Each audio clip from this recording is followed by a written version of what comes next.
So when I think about the financial planning community and the work that we do, it's so crucial that we keep in mind that we can't make assumptions about anyone else.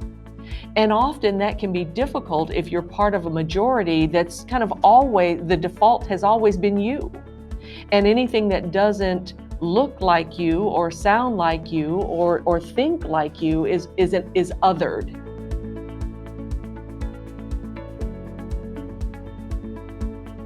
One of the first things that I hear that make me absolutely insane is that notion that you have to have a business case for inclusion. That is incredibly frustrating to me. No one has to make a business case to hire a white man or a white woman. So why on earth do we discuss a business case for hiring someone who is other than a white man or a white woman? I was doing a speaking engagement in San Diego, and we were in a relatively small room, about 60 people, and they asked me if I wanted a microphone. And I said, oh no, I thought I was being humble, right? Oh no, don't worry about it. I project well, my voice carries. Someone in the audience said, you know, Saundra, I'm hearing impaired. So I would really appreciate it if you would use the microphone. Inclusion doesn't mean we accept everything all the time, but it does mean there is space so that people can feel that their voice is in the room and that their voice is respected and listened to.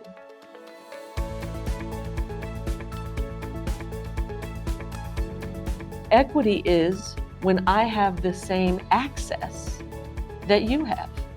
When you have the same access that I have, and you and I both have the same access that people who might not look like us have, right?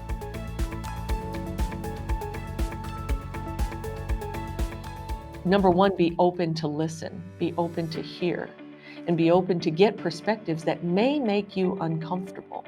You know, there's a lot of work right now around privilege and fragility and all of those current terms that are being used to describe the state that we're in this country right now, in this world, for a fact.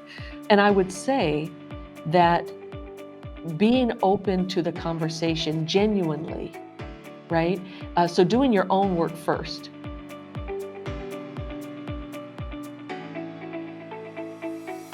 This conversation is a human rights and equity conversation. This is not a political conversation. This is, do I have the right to bring my full self into an environment where I'm making a living, right? And to be able to be all that I am and be respected and heard and treated with the regard that I'm treating you.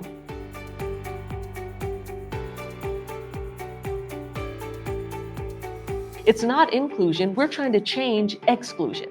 We're trying to change excluding people from things that, you know, there's no viable or no real reason to exclude them, and then be willing to actually do the work rather than offload the work. If you have a staff person who isn't willing to respect, if the organizational mission is to be inclusive, and you have staff members who refuse or are bad actors, if you will, what would you do if they didn't comply with your legal requirements around trading or investing or anything else? What would you do if they didn't comply with respecting the senior partners in a firm? What would you do with that person?